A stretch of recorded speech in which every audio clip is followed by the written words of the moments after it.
Okay, Rabbi, good evening. So we're going to talk about the Parsha Shavua as usual, which is Beha'Alotecha, right? So this Parsha now, as we already discussed before, we're talking about their life in the desert, right? The book of Numbers, that's what it talks about generally, how life was in the desert when they were roaming around in the wilderness over there. So one of the most interesting things like this, right, regarding this, that we have in the desert the first example of Jewish communal life together as one group, in one place, one encampment.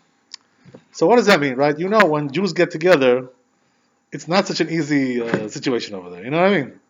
They know how very well how to get entangled with each other. Especially with so. You know what I'm talking about, right? There's always issues about entanglements, rivalries, jealousy, you know, struggles for power, which position you're going to have, that position, this position. And this is exactly what we find over there, right? In the communal life of the Jews, it was a great deal of rivalry, jealousy, struggle, right? Power struggles, all kinds of issues like this, which we find until this day, by the way. Nothing has really changed, but this was like a very amplified form of all this. So why do we have to know about all that? We can just watch what's going on today. What's the difference? So the truth is, right, that there's a very strong moral lesson that's being taught in these narratives, and the moral lesson is basically like this, right? That a person has to know how to behave in the community. You have to have a certain level of humility and good character traits. A person has to inculcate this in himself. If he doesn't, he's going to get into trouble. There's always going to be political issues that he's going to get involved with, rivalries, fights, this and that. What happens is that when you get into this communal strife, it uproots the community altogether, destroys everything. This community cannot exist when you have strife and all kinds of discontent that goes on within the community. So right away, right, we start to see the signs of this in this parasha. What do we see? The first thing we find over here, amongst other things, is that first of all, right, Kadosh Baruch Hu gave them in the desert, in the wilderness, a very amazing, lavish lifestyle, which nobody ever had in any place, right? Wherever you go, whether it's you go to vacation, go to Switzerland, go to Italy, go to the Riviera, go to Mexico, wherever you want to go, right? All the beautiful places in the world, you're not going to find such a beautiful accommodations like they had in the desert. You know what I mean? What does that mean? It wasn't just 5-star hotel over here. We're not talking about that. That also they had, but beyond that, right? It was all miraculous, above nature, basically. You know what I mean? This was going on. What does that mean? They're in like in a desert, in a wilderness where, the elements of nature are very cruel. They're very harsh. So a person cannot survive in a place like that in a normal setting. So then, how were they surviving? Because HaKadosh Baruch Hu was making daily and hourly and minute miracles for them, every minute, every hour, every day. It was all miracles. All the life there was miraculous. So this was something unbelievable, right? Just to name a few of the miracles that they had. First of all, right, that they had the clouds of glory. What does that mean? That there was clouds from every side. These were special clouds of Shekhinah, of the divine presence. Left side, right side, front, back, top, and also bottom on the floor as well. So they were shielded from all 6 sides of the horizon. Right, this cubicle, exactly. So this cubicle was guarding them from all the elements, right? Whether it's the harsh rays of the sun, the weather elements, right? The rain, this, all kinds of stuff.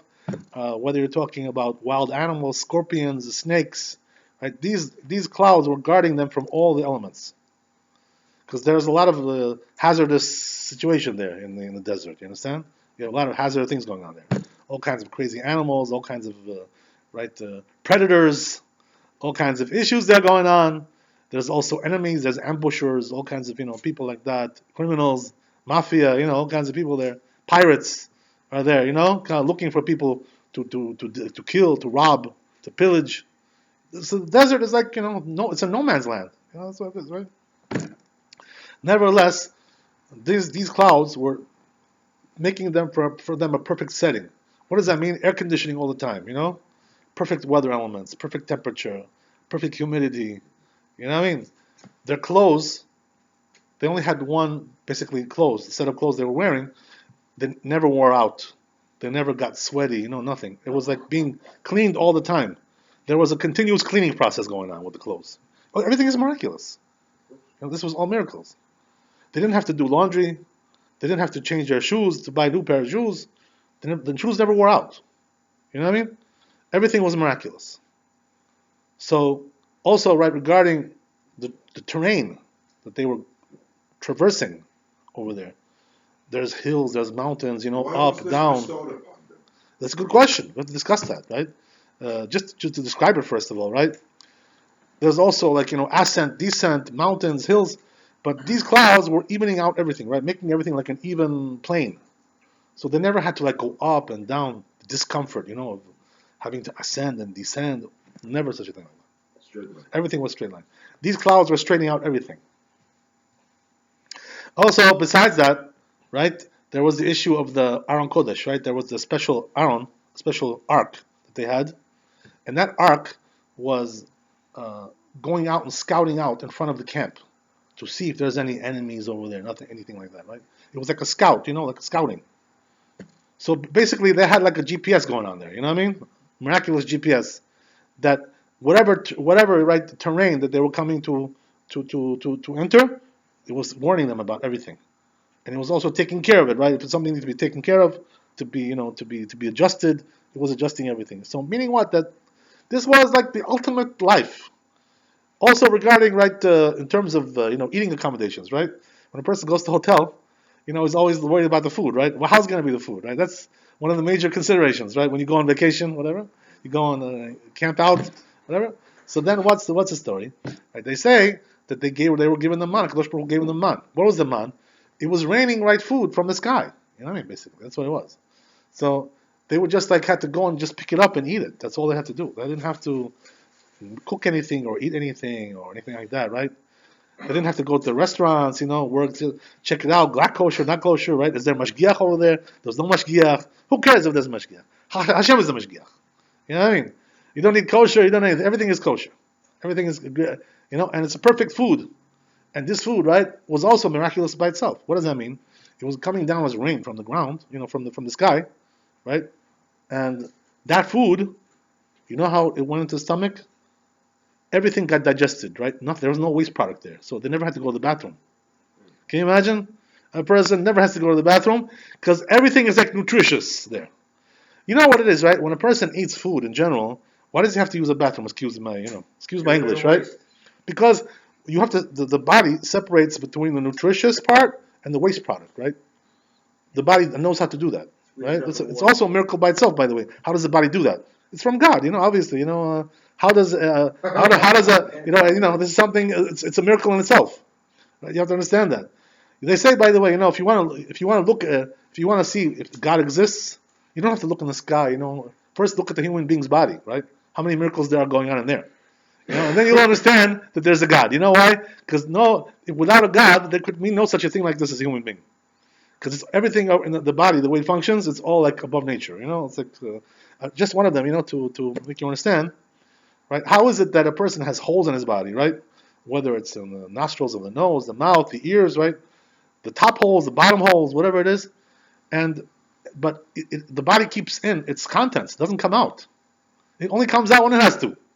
You know what I mean? Because the truth is that if you have like a container and it has holes, everything will come out eventually. But here it's staying in there. So what does that mean? That all the content of the human's body is like defying gravity constantly. It's also a miracle in itself. You know what I mean? So we have many, many miracles going on inside the body itself, which are not against the rules of nature. So you understand, the human being is like a very complex, creation. This is something very, very complex. Nothing like it ever. Nobody can create something like that. But we're flawed also, Rabbi. A lot of us are born. Yeah, but you can imagine, right?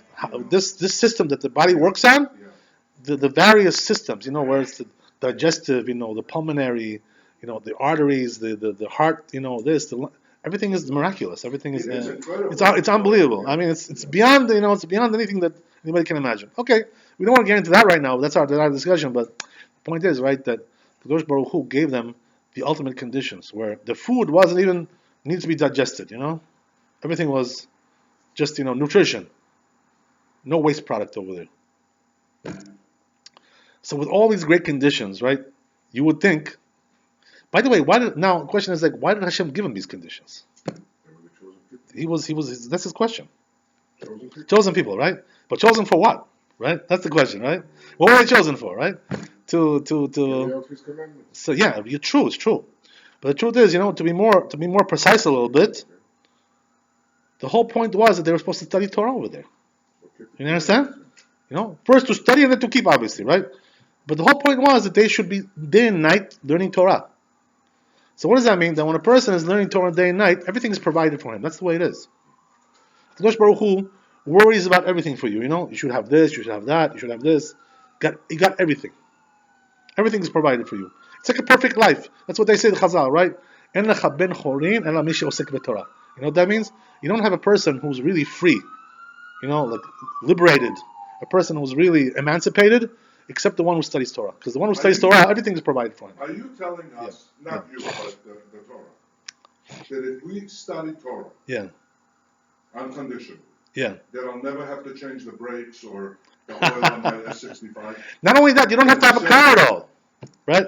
Forget about S6. You don't need a car. That's the whole thing, right? You understand? You don't have time to drive a car. That's it. That's the idea. You don't have time to enjoy the car. You know why? Because when you need a car, the goy will drive you. That's what the goy is there for. You understand? The goy will drive you. That's his job. He's a cab driver. Now I know why you keep telling me you don't enjoy driving it. The Pakistani guy will drive you. The Indian guy. Right. You always tell me in the car, David, I don't enjoy driving it. You're in a higher level. Okay, I don't know, whatever. But anyway, the point is, you get the point, right? You get the idea. So they were being provided all this because HaKadosh Baruch Hu said, listen, you guys, all I ask of you is one thing. Just sit and learn Torah, That's the only thing I ask you. I didn't ask you anything else. I didn't ask you to go out and make a living, to go to Shanghai, Hong Kong, do business deals. I didn't ask you for these things. The only thing I want from you is just to sit and learn Torah. I give you everything on the house. You know what I mean? But, okay, now with all this, right, so you would think that, wow, everybody should be like a happy camper, You know what I mean? I'm sorry to interrupt you. Yeah. Was that the paradise that the Torah talks about? Well, the original paradise was with Adam Arishon, you know what I mean? That's what he had, right? So he was kicked out because when he sinned, they threw him out. They gave him the boot, right? So now this was actually like a return to that potential, that was there. This was the return, So what does that mean? That Kadosh Baruch gave them another chance. He said, listen, okay, now I'm giving you another chance to be perfect. Keep everything, be perfect with me, I'll be perfect with you. No problem. So what happens is, right, that instead of turning out this way, so what's the first thing we start to see, right? With all this miraculous life that they're living, the first thing we start to see is what? That people are complaining, right? No appreciation, you know what I mean? They already found something to complain about, right? So right, people are creative. Jews are also very creative people. They're very creative minds. They can always find something to complain about. So what was the first thing they found to complain about? They say, right? They said, you know what? They said, listen, we came out of Mitzrayim and then we had to walk for 3 days, non-stop. This is too hard. Whoa, walking for 3 days. This is very difficult kind of life. They could start to complain about that. So what did they say? They said, we got to rest a little bit also. Don't make us walk so consistently like that. So Kadosh Baruch Hu, right, says what? I meant this for the good. What does that mean? I gave you this 3 days of walking because I wanted to bring you in directly into Eretz as well, non-stop. Like one stop. No stopovers, no pit stops. I want you to bring you directly in. And they had all the right, as we said, the amenities over there to keep them comfortable and everything beautiful. And the climate control, everything was beautiful. Nevertheless, they started to complain. So what happened was, right, now the question is, who started to complain? Right? Who is the culprit over here? That's the question, right? So you know what it is, right? That most of these issues that we have, complainers, who are they? We're talking about people from the Erev Rav. Who is the Erev Rav? These were the people who converted in Mitzrayim and they left with the Jews. What does that mean? That these people were the ones who converted for the wrong reasons, right? There are people converted for the right reasons. What's the right reasons? I love Torah, I love mitzvot, I love Hashem. That's what that's the right reasons. What's the wrong reasons? Oh, those Jews, they got money, they got they got honor, they got power. I want to get in that get into that crowd with them. I want to get into that action. I want to get into the action with them. You know what I mean? This is the wrong. This is the wrong. Happening after we got really Torah and the golden calf. Yeah, right, exactly. Yeah. This was after. Yes. So now, right, they're already complaining. How many days did we walk to get the Torah from Mitzrayim straight to the Har Sinai? How many days? So we're talking. It was a 50-day trip there altogether. 50 days. Right. Yes. So we got the Torah. But they were stopping. Obviously, they were not walking for 2 days in a row. Right. So Yes. you understand They what got the Torah. Now Kadosh Baruch Hu said, "Listen, I gave you the Torah. Let's go straight to Eretz Yisrael now, right? From there- One stop. Just go I gave straight. you the Torah, go home. Right. Exactly. Nice. But No, right, what happened was they started to complain, right? So, who are these people? As we said, they were the Erevav. Now, what do I care who they were, what they were? What's the issue here? Torah is trying to teach you here a very important moral lesson. Here, what's going on, right? And this, by the way, has to be known for people. These Jews, who unfortunately always find like these, boyfriend, girlfriend, not Jewish. They want to come, they will convert them, and they say, oh, I'll bring them to the rabbi. The rabbi will convert this guy or this girl, right? Whatever, because they feel guilty about having somebody who's not Jewish, whatever. So they want to convert them. You know what I mean? So the truth is, right, that this actually usually, in general, is not a good idea to do this. To convert your future spouse or whatever, your future lover or whatever, your future whatever. What's the reason why? What's the reason why? Because a person who's really not meant to convert, he doesn't have a soul of a Jew.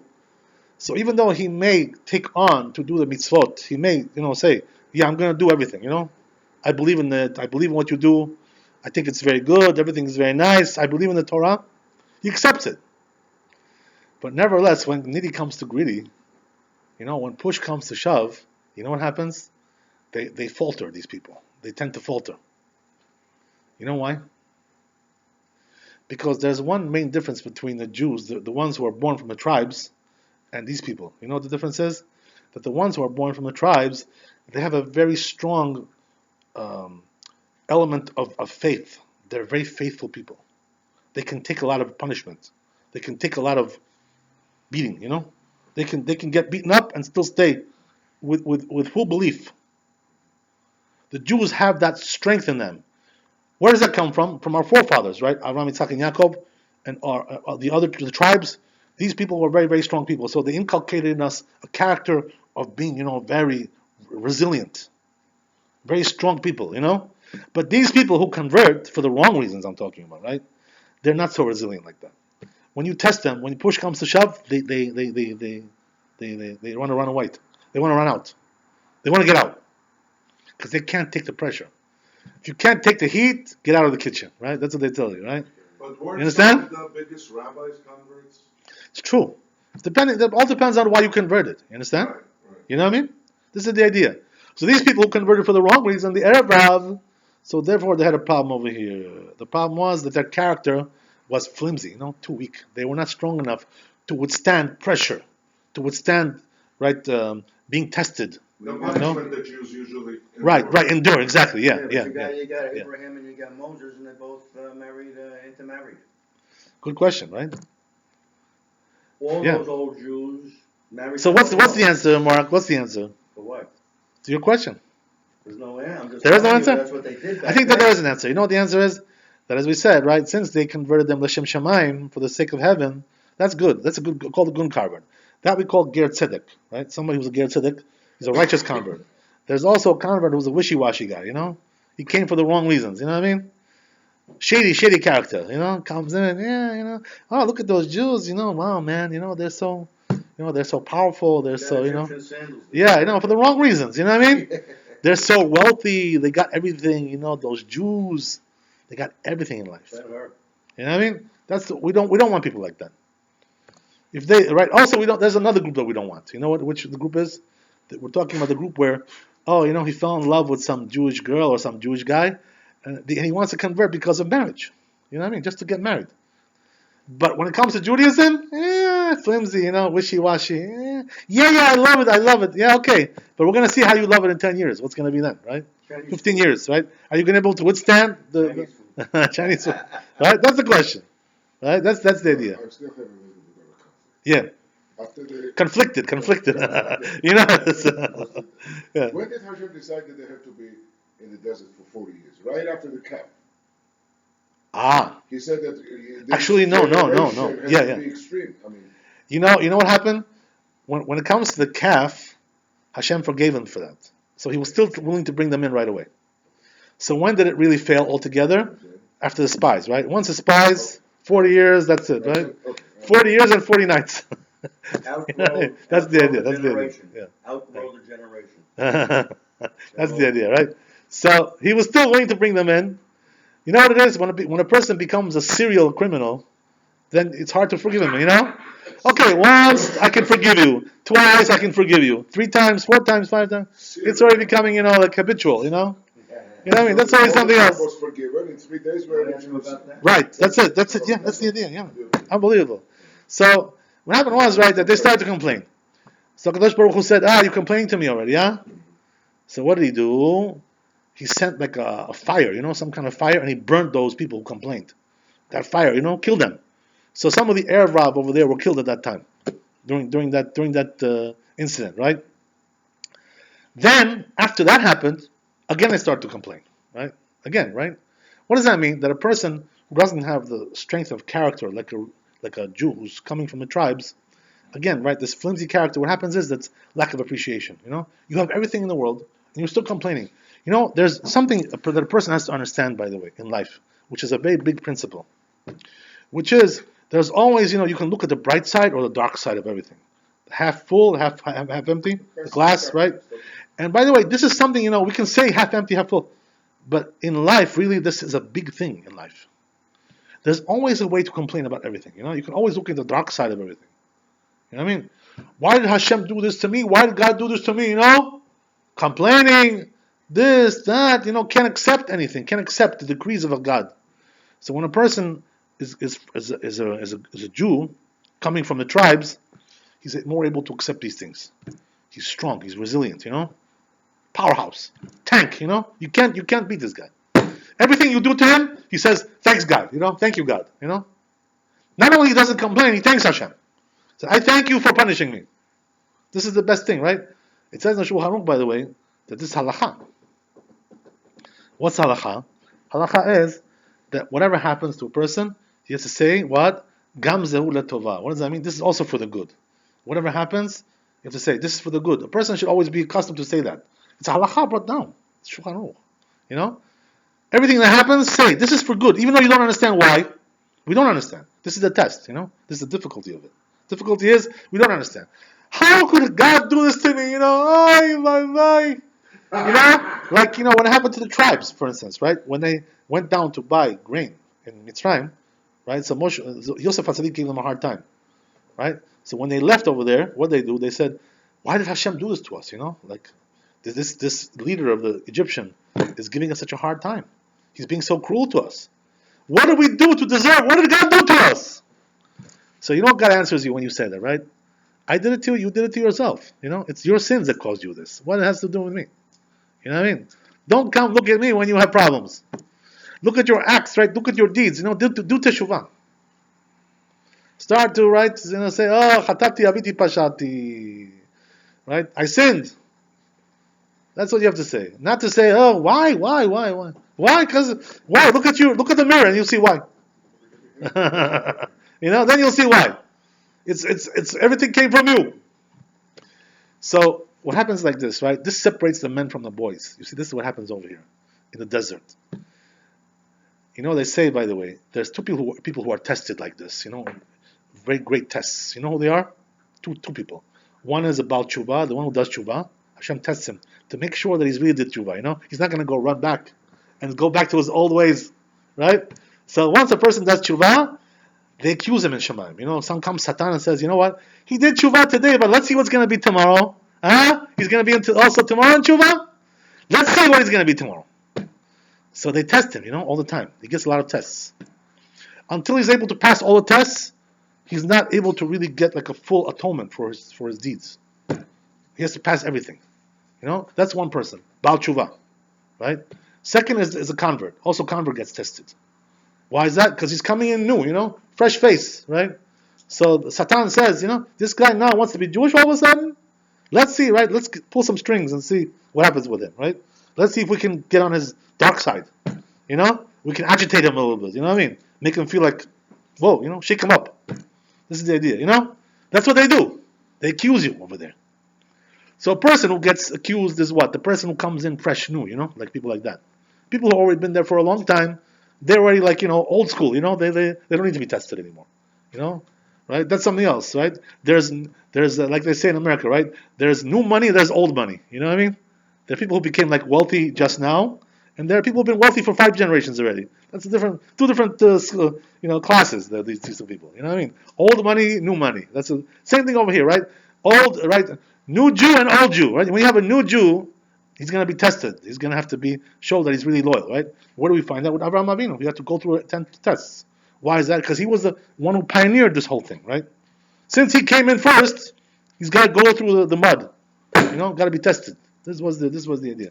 The truth is, they say that before Kadosh Baruch Hu gives greatness to anybody, what does that mean? Whether it's greatness in Torah, whether it's greatness in wealth, whether it's greatness in leadership, he first tests him to see what he's made out of. He first tests him with small things, something small. Let's see if you can pass this little test. And if you can, then we'll take you to a bigger level. Little by little, we'll give promotion. One by one. But if you can't pass the little tests, you want to be promoted for what? HaKadosh Baruch Hu knows how to do these things, you see? You know why? Because he wants to know what's in your heart. Gamochikos, Luguguli. Gamochikos. He wants to see what's in there, Can we shake you up or not? Are you really that strong as you think? Or can we make you falter, slip up? Can we slip you up or not? And let's say that that an individual is not strong. So what? So he falters. This is exactly what happened with these people. You understand? Yeah. Since these people were weak character, because they converted for the wrong reasons. So therefore, once they got a little bit pushed on the ice. They just fell on their face. Be burned for that? Can you imagine such a thing? This is exactly this is a very good question. So this is exactly why the potential convert, when he converts, we warn him about one thing. The Halacha says we're required to do this. In the Shulchan Aruch. What are we obligated to tell him? Maybe you should stay like the way you are now. You're a nice guy. You're a good man. You're a good guy. Good guy. You're a good guy. What's wrong with you? Nothing wrong. You're a good person. You're moral. You do kindness. You give charity. What do you need now to convert to Judaism for? For what? Why do you want to do that? I want to just explain this idea, right? Before you get to the next one. The idea is like this, right? We tell him, listen, maybe it's better that you should stay the way you are. Why? Because if you convert, now you're taking on Shabbat, you're taking on Nida, you're taking on family purity, you're taking on Kashrut. And if you messed up, you're going to get punished for that, Are you willing to take on that risk? We tell him that, Are you sure you want to do that? When we did this girl over here, that was here. That's what I told her. I said. So we'll tell you. We'll talk about that later, right? We'll talk about that later. But I told her. I said, we have to do this in front of 3 people. It's a bit bad din. So we sat down 3 people with her, and we told her like that. We said, listen, are you sure you want to get into this? Because now you're fine the way you are. What do you need it for? You're taking a risk. You never know what's going to be with you. So this is the answer. You understand? So they've been warned, these people already, that this is the risk that they're taking. So they said, oh yeah, no problem. Okay, so now you got to take the responsibility for that. I'm sorry. What were you going to say? Oh, I apologize. Can you make that same deal with me? I wasn't born a Goy. That's the interesting thing is like this, right? That this deal by us, by the Jews, the people who were born Jewish, we all did on Har Sinai. That deal was done already. You cannot go back now. No, Once you made the deal, there's no going back. No, I don't want to become a Gentile. Can I have the same deal as a Jew to have 1 foot here and 1 foot there? Maybe a definition here. In other words, he's not sure which way he wants to go. Drive the 65, do a couple of sins here and there, not intentionally, but then, come here on Tuesdays and Thursdays. So you're doing well with Rabbi, he's negotiating. Tell him to come. He's got a deal. What he means is like this, right? 1 foot is on the north side of Queens Boulevard, and 1 foot is the south side of Queens Boulevard. That's what He's a bridge. The bridge to nowhere. It's true. We're either sitting in Dunkin' Donuts or Starbucks. Nothing Nothing to do, nowhere to go. Same old, same old. That's the idea. Okay, so this is what happened. Yeah, I'm sorry. No, move your office to Dunkin' Donuts, teach you motora. It seems that if you're a goy, Yeah, Rabbi Lazar yeah, always told us.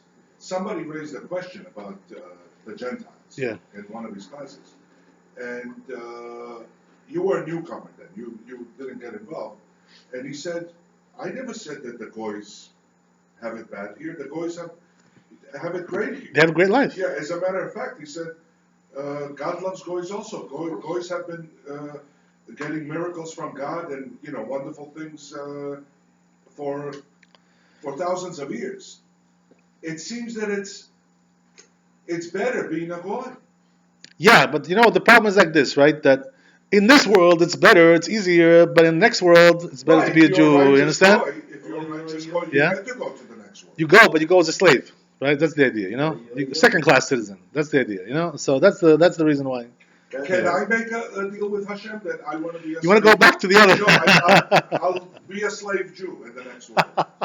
You are. It's okay. There's such a thing like that too, by the way. They say, that they say something amazing, that the wicked Jews, right, the ones who are sinners, they don't really have the merit to get up from Tchetametim, to be raised from the dead by themselves.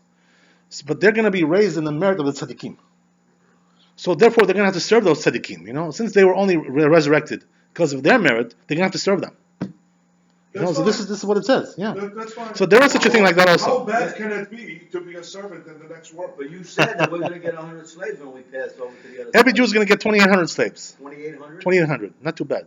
That's not too bad. How did that number come? You're gonna have to have a big car. You're gonna have to buy a new car, Mark. A truck. That right. The Explorer is not big enough for that. Jimmy, which one is more difficult to believe? The virgins that are waiting for the Muslims or our 2,800 slaves that we're going to get? To be honest with you, I'm not in a rush to find out. Neither that nor this. Definitely no Muslims. The Muslims. God bless them. So you understand what I'm talking about. So the point is like this, Rabotai, that these people, the Arab, they're the ones who caused the Jews to complain and to sin over there in the desert. They were the weak element, the weak link in the Jewish people always. Until this day, by the way, we have these people. David always used to ask me, right, when we were young. We're not young anymore. Okay, whatever.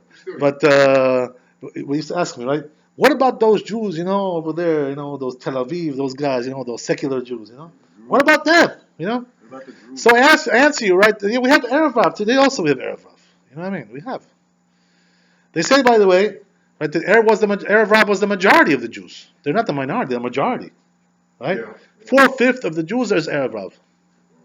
You mean the Chuck Schumers and the Blumenthal's? And, you got the point. You got the all idea. the scum. And Yeah. You got the idea, right? So this is the way it is until this day. they're probably the biggest Arab because they have the power to control everything that happens in society. Yeah. Wait till you see what goes on in Israel. What goes on? They're You'll the see what. lawmakers and, It's quite. Another election, right? Because of the Erev Rav, right? This guy. The Arabs? Because of this. What's his name? That guy from Moldavia, right? This guy. Oh, what a loser! What a loser! Talking This about guy. Moshe Feiglin? No, that guy. What's his name? I don't want to say Lieberman. Yimach Shem over Zichron. Oh, Lieberman. Our Lieberman? Not that Lieberman. That Lieberman is a good guy. Okay, that's something else. That's a good guy. There's Liebermans everywhere. Right, Lieberman is good. It's a big name. Yes, a lot of good Jews. Liebermans. There. A lot of good people there. What are the Druze? They're Gentiles, but they're monotheistic Gentiles. They believe in one God. Right, and they're not really Muslims. They're like they have a different religion. It's a better religion. It's better something better. There's no intermediate. Right, no intermediate. Yeah. So they believe in. The Rabbi told us, Maran, he told us, he also wrote in his books, that the Druzim, he said they're righteous Gentiles, these people. That's what they're righteous people. They're accepted amongst the Jews. They're not Jews, but they're righteous Gentiles. That's what they are, But they keep the same. Like we also have in America, we have these people who are righteous Gentiles, like Mike, and those guys, right? Those guys. Yeah, you know what I'm talking about, right? We have people like that. They want to put the water park in Israel, right? I didn't hear about that. That'd be great, wouldn't it? Is it true Yeah. that the Torah forecasts that the righteous Gentiles Yeah. that you talk about today will also go against the Jews when the time of the Mashiach comes? Actually, they won't. This is right. This is the idea. Get our back. They say something amazing, right? Regarding the issue of the converts, right? We said, right, the Kadosh Baruch Hu, when people convert, He tests them, right? So He says also regarding the converts that will be at that time when Mashiach comes, there will be a lot of converts that converted before He came. So Kadosh Baruch Hu is also going to test them as well. What's going to be their test? The final test that they'll get. You know what it's going to be? It's a big test. But for the Jews, it's not so hard, maybe.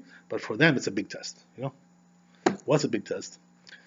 That gonna come Gog and Magog, right? What does that mean? Those nations, right? Gog and Magog, right? I love that. Right. So it's gonna come Gog and Magog, which is the nations that are gonna come against Israel before the Mashiach, right? Gog and Magog. So these nations are gonna try to destroy everything, you know, to rebel. So, but the question is like this, right? Okay, fine, but there's going to be also a lot of fear involved with this, because they're going to be so powerful and strong, these nations. You would think the Jews have no chance to beat them. You know what I mean? In other words, numerically speaking, we have no chance against them. So then you know that God is taking They're care of much them. stronger than we are. They're greater in number, they have greater weapons, everything. They're greater in every area than we are. So when it comes to the laws of nature, we should lose that war. But You understand? So the only way to win a war like that is a miracle. Otherwise, you can't win. so God steps in. If it's the laws of nature, you lose. You know, there's nothing to talk about. But like in the past, God stepped in and helped. Oh, but the question is like this, right?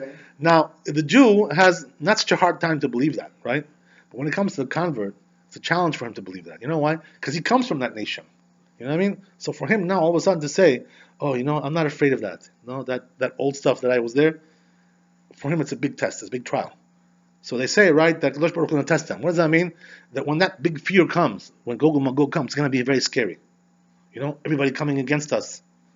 It's something very frightening. You can't imagine what that looks like, you know? I mean, it's something you can't picture it. And so they would be Right. considered heretics amongst. In other words, it's even worse than Hitler, you know, World War II. It's even more scary than that. Can you imagine? What can be more scary than that? It's even more scary than that. Because over there, at least, it was only like 50-50, you know? These nations, those nations, you know what I mean? The majority, whatever. But here we're talking about 90% against us, you know? Or 75%. You know, we're Most gonna of get them. scared. I'm sorry? We're gonna get scared also. Yeah, it's going to be scary. But you know what it is? A person who has Emunah, right? He comes from good roots, you know? He's rooted in the Jewish people. He can withstand that. But Kadosh Baruch Hu is going to test those converts and see if they can withstand that. So they say the flimsy ones, you know what they're going to do? They're gonna give up. They're gonna waver. Thank you. The flimsy ones, they're gonna become spineless jellyfish and run off. You know, they're gonna say, I'm out of here. You understand? They're gonna run off. Chickens. What does that mean? They're gonna try to run back to their old nation. They're gonna say, hey, listen, I'm still a British citizen. No, let me come back. Come on, open up the gates. I'm still one of you. You know what I mean? I'm not Jewish. I swear to you, I'm German. Let me back there. Come on, let's go. But wait a second, we have records you converted. No, forget about that. That was fake. That was all fake conversion. You know, it was a fake news. The whole that stuff. That's what it was. Right? That's what they're gonna try to do. Understand? We're gonna test them. Nobody can get up to high levels of spirituality without being tested. This is the idea. You know, Olam Hazeh in this world is not an easy world. It's a tough world. This world. It requires a lot of perseverance. You know what I mean? So what's gonna show? Not so easy. So hold on. So how are we gonna know? Yeah. Or what sign is gonna be there? Yeah. When things like this happen, that's the thing. Well, you know, you're gonna see. Believe me, when you see the signs of Mashiach, it's gonna be so obvious, right? There's no way to make a mistake. Believe me when I tell you. You know what I mean? Can you imagine what it's gonna look like? You're gonna go. It's gonna be. Holy moly, that guy was right. By the way, what's really the sign of Mashiach? You know, the final sign. There's like several signs that are gonna come, right? But the final sign is what? Wars. You know, there's gonna be like a world war. Fire on What earth. World side War. are we on right now? Huh? Where are we at? Sign. Getting close. Sign-wise. The truth is that all the signs have already come, they say, but they recur all the time. You know what I mean? It's like a cycle. It's like a seven-year cycle, like it comes back all the time, right? It finished, it didn't work, now it starts up again, right? Recycle, recycle. Again, recycle. That's the way it is. It keeps going. Like anti-Semitism. Yeah, it's true. Yeah, you're right. Yeah, it's true. Yeah, sure. That's the idea. So, basically, right, what we're saying is that that's what's going to be. Can you imagine? It's going to be tough. But getting back to what we said, right, the idea over here is like this. That Kadosh Baruch Hu here was testing them to see if they're going to appreciate all these good things that he gave them. But these people, who were the Arab, they were able to find the negative in everything. You know what I mean? Everything which is good, they find a bad side to it. It's possible to do that, by the way, even in your own life. You should know that, by the way. Like, for instance, right, what do they say? They say, to them, walking for 3 days was a big nuisance. Kadosh Baruch Hu said, no, I want to bring you in 3 days. Come on, go, move. No, we're tired. But I'm doing this is good for you. I'm doing good for you. You know what? But the Arab was weak. They complained. You understand? That's the idea. So the next test came when, again, right, same thing. Now they start to complain about something else, which was also something actually very good.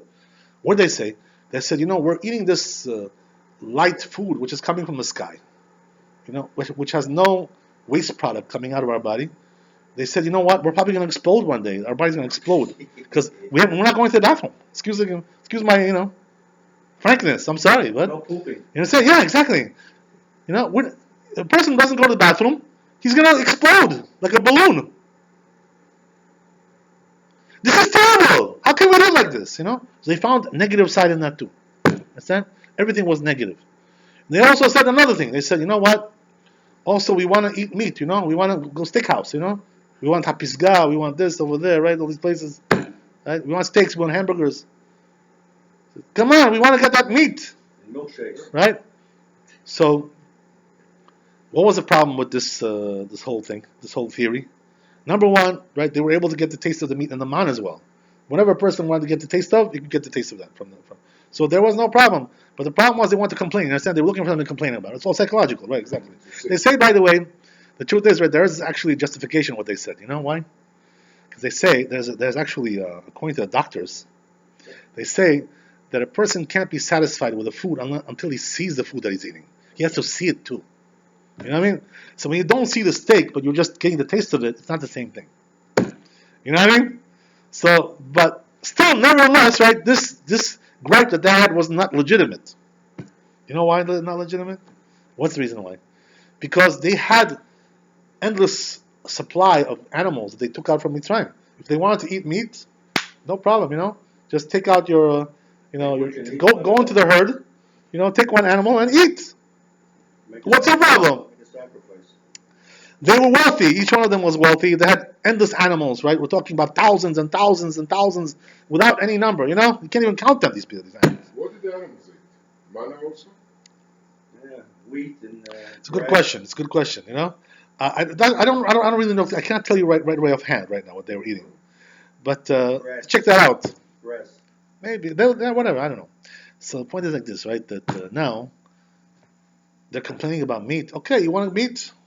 So they said, no, we want God to bring us meat, like ready-made, like we don't want to slaughter the animals, we don't want to cook them, we want everything ready-made, I just want to go into the restaurant, just order the food and, okay, please, waiter, come, bring it up.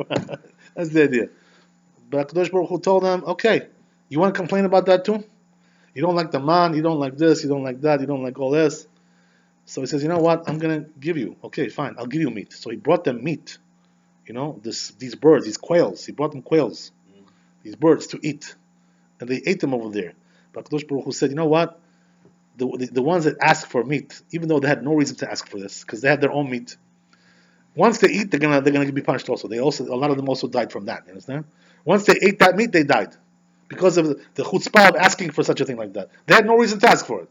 So again, right, Kadosh Baruch Hu, you see from there. By the way, you see from here. It's a very big principle. Don't be one of these complainers all the time. Everything, why don't I have this? Why don't I have that? There's a blessing we make every morning when we get up in the morning, right? We say like this, right? Baruch atah Hashem Elokeinu melech haolam she'asa li kol tzorki. You know what that means? You're blessing Hashem. Why? Because you gave me everything that I need. What does that mean? You're thanking Hashem, I have everything I need. You should never think that you don't have everything you need. You have everything you need. If you don't have something, that's because you don't deserve it, maybe, because it would be bad for you to have that. You think it's good for you. Hashem knows it's bad for you to have that. He knows better than what you know. So a person has to be thankful, and say, I have so much. If you look at the positive side, Thanksgiving, everything is Thanksgiving. You know what I mean? Praise the Lord, thank you, Lord, for giving us all this abundance, for all this plenty that you gave me. If you want to look at the dark side, why don't I have this? I only have, rib stick. I don't have filet mignon. Excuse me, I'm sorry, but this is what you should be complaining about. Because you don't, I'm saying, what? So what? One day you're gonna eat, shoulder, roast beef. One day you're gonna have corned beef. What difference does it make to you? Every day you have to have what you want. Okay, what's the big deal? Have to be so picky in life. So spoiled. See, the problem is like this, right? That one of the things that Kadosh Baruch Hu realized over here in the desert is like this, right? He realized that when you give a person too much, instead of appreciating, he complains even more. He gets spoiled, So I don't want this. He's got his nose in the air. Why this? Why that? Complaining all the time about everything. Once a person becomes spoiled like that, right? They say the Chazal. This is the reason why in Sodom and Amorah, why did the people over there become such big sinners? You know why? Because the Kadosh Baruch Hu gave them a paradise over there. They had the most beautiful place to live in the world, Sodom and Amorah. And because of that, that's why they became the biggest sinners. You understand? Because when a Kadosh Baruch Hu gives too much plenty in this world, he gives too much good, a person starts to complain instead of saying thank you. This is the idea. That same thing goes to your employees. You understand? And this is exactly, by the way, now you understand why in our generations, right, during the Galut, during the exile, 2,000 years we're in exile, and we're lacking this and we're lacking that, life is not perfect, and we have all kinds of anti-Semitism and all kinds of issues and all kinds of problems. You know why that is? Because HaKadosh Baruch Hu, got sick of giving us everything and being complained to all the time. So you know what he said? You know what? Now I'm going to hide my face from you. Instead of giving you everything like a father gives to his little child that he loves, I'm going to just leave you alone, and see what you do by yourself. Like asking You're right, God to win the lottery? Now, you're right, exactly. Be a big boy now, right? Be a mature boy and do everything yourself. Let's see what happens with you, right? Now, you're not going to get everything that you wanted anymore, like you used to get in the old days, the good old days. This is the idea. So, Go for you. this is the idea, you understand? So what do we see from here, right? That the desert, the wilderness, was really a workshop of developing a person's character. It was a test, it was a trial, Trials and tribulations, right? About developing your character, becoming a real strong Jew who appreciates everything from God, the way it is, the way that God wants it. He appreciates that. One more thing we will discuss and we stop, right? We're talking also about one of the events that occurred over here, which was the Lashon Hara that comes, right? Miriam and Aaron, and they spoke Lashon Hara about Moshe Rabbeinu, right? This was one of the most shocking things that occurred over there in the desert, right? What happened? Came Miriam and said to Aaron, says, our brother Moshe Rabbeinu, he's such a nice guy, our brother, but we have to, criticize him a little bit also. Why is that? Because he deserted his wife, abandoned her, left her like, deserted. He doesn't live with her anymore. What's the reason why he did that? This is not proper. Yeah, exactly. Yeah. So they were complaining about that. Can you imagine? They spoke Lashon Hara about him. They said this was not a proper thing to do, to leave your wife like that. And she's such a beautiful lady. She's so beautiful, such a gorgeous wife. And just to leave her like that, oh my God, abandoned wife. But didn't Zephyr understand all that? That's the question, right? So they spoke like that. Once, right away, when they said these things about Moshe Rabbeinu, HaKadosh Baruch Hu came right away and told them, I want to see you, right? Come out. I want to meet you outside. Right?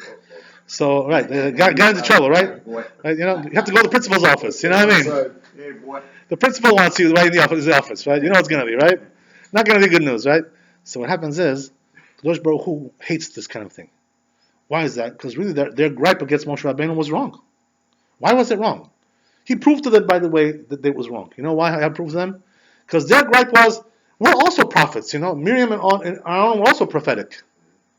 So they said, we don't have to separate from our spouses. Why does he have to separate from his spouse? What's the difference between him and us? So Kadosh Baruch Hu called him out and he said, don't try to think that you're like Moshe Rabbeinu. You're a prophet, but your prophecy is much lower level, right? You get visions, you get What's dreams. their business with Moshe Rabbeinu? That's the question, right? What's your business? You know what it is? Jews like to, they like to, They open like their to mouth. accept- You know how it is, right? That is a- You know how it is. Why? Why did you have to do that? Why? For what? This kind of What thing. happened when Miriam told Whiner. Aaron? Aaron Yeah? got- A whiner. So what happened was that, right, he brought everybody over there, and right away when he called them, they had to go to the mikveh, they had to jump into the water. Why is that? Because they were not clean. They were with their wives. When you're with your spouse, you have to wait, go to the mikveh before you talk to God. But So he what was demonstrated to them. Aaron's response when Miriam said that to Aaron, that our brother left his wife. What was Aaron's response? He nodded his head. He says, yeah, one of these things. You know what I mean? Those nods. So, yeah. So what happened was, right, that Moshe Rabbeinu, he was called also up, but they had to jump into the water. They were looking for water. Why did he do that to them? Just call them suddenly like that to demonstrate to them. This is why Moshe Rabbeinu cannot be with his wife, because I speak with him all the time, 24 hours a day. I'm with him. It's like a friend. You have a buddy, you have a best friend. You speak to all the time. For me, that's Moshe Rabbeinu. He's my best friend. It's not like you. I give you prophecy with dreams, with visions, once in a while, here and there. Moshe Rabbeinu was with me 24 hours a day, 24/7. That's something else. And where was this water from? The water of strife? They have to go to the spring water, right? The spring water. The water of strife or no? Whatever it was over there, right? Well, that's a different discussion, but right. So we're gonna finish in 2 minutes. Yeah, water So of strife. the idea is like this, right? Now, Moshe Rabbeinu, right? Moshe Rabbeinu, when he overheard this thing that they said about him, he wasn't really so particular about it. He didn't think of it anything. You know why? Because they say Moshe Rabbeinu was the most humble person in the world. He didn't mind people spoke about him, criticized him a little bit like that. Yeah, they have a good point. You can understand their point of view. I can understand why they say that, even though they're not right. But they're speaking from their vantage point. Everybody's speaking from their vantage point. Okay, that's fine. So therefore, right, Moshe Rabbeinu was not so particular about that. He didn't really care about so much. But Kadosh Baruch Hu was very particular about that, right? He was very angered by that. They say, by the way, you see from here, that Kadosh Baruch Hu was more angered by hurting a tzaddik or hurting a Talmid Chacham than when you hurt his honor. He's more exacting about their honor of the tzaddikim of Talmid Chachamim than he is about his own honor. Because over here he punished them right away. What does that mean? He gave them tzarat right away, right? A leprous kind of situation on their hands. Why is that? Because he wanted to show them, right? You spoke lashon hara about Moshe Rabbeinu. I'm going to give you this tzarat on your skin. He also excommunicated them from the community, so they had to do 7 days. They had to be right outside the community. They had to wait for them until they could come back into the camp. So he explained to them. They said, "Listen, your prophet, he's prophet, but his prophecy is something else. It's a different level." Right? They say that the Chazal, that the Moshe Rabbeinu's prophecy was like a clear lens. Like you're talking with your friend, like straight through the glass. That's what it was. Clear glass, face to face. For them, it was like something not clear, cloudy, more like visions, all kinds of dreams. Spots. Yeah, exactly, right? Cloudy stuff. Why didn't Hashem, Yeah. you think, give Moses, the ultimate prophet, immortality? Because the decree was, that when Adam Arishon sinned, every person has to die. This is the only way to atone for the sin of Adam Arishon. This is the reason why. Because from his own sins, he didn't have reason to die. That's true. Because of the sin of Adam Arishon. But the truth is, they say, right, that there was something that he did there. We're going to discuss that in the following weeks, right? What his transgression was, Moshe Rabbeinu, what he did wrong, right? It needs a discussion in itself, right? Anyway, the point was that Aaron, right, once they got smitten with the tzarat, leprosy, whatever, it wasn't really leprosy, it's something a little similar to that. So Aaron, right, said to Moshe Rabbeinu, he says, "Please, my brother, we sinned, we made a mistake, we spoke about you, lashon hara. So pray to God, to heal us, forgive us. What can we do, we're humans, we're flesh and blood." So once Moshe Rabbeinu heard that, right, he right away prayed for them. How long, by the way, how many words was his prayer? Aaron, they made me do it. Yeah, that was his You know how many words his prayer was? El na refa na la. 5 words. He said a 5-word prayer. Kadosh Baruch Hu healed them. But Kadosh Baruch Hu, nevertheless, he said, you know what? Since they insulted you like this, So she's going to have to be 1 week separated from the community. And once that week goes by, then we can bring her back into the camp and we can start moving on. So they had to wait for her over there until those 7 days was up. You understand? Because of the It's not sin. the worst punishment. Yeah. But nevertheless, right? We see from here the severity of Lashon Hara. What does that mean? That even though they meant this as something positive, they meant something good from that. They were not trying to degrade him. They were trying to criticize him, to make him, improve him as if you will. But it was a big mistake, right? They didn't realize who they were. Everybody has to know their own place, you know what I mean? You may be holy, but you're not as holy as this guy. This guy's holier than you. There's a hierarchy, when it comes to holiness. There's the big rabbis, there's the medium rabbis, the small rabbis, right? There's, whatever, all kinds of things like this. So, nevertheless, whatever it is, you have to know that a person has to know his place. As we discussed this before, right? Don't judge a person until you're in his shoes. So here they try to judge him according to their level, Don't try to judge somebody according to your level. He's not what you are. Yeah. So don't try to fit him in, into your shoes. It's not going to happen like that. A person has to understand that, right? So they say the Chazal, we learn from here one thing, right? That even though they meant everything for good, they meant in a positive way. Or a more so person who means to do, he doesn't mean in a positive way. He wants to degrade somebody, right, and disgrace him. He's going to be punished even more, right, without any question. You understand?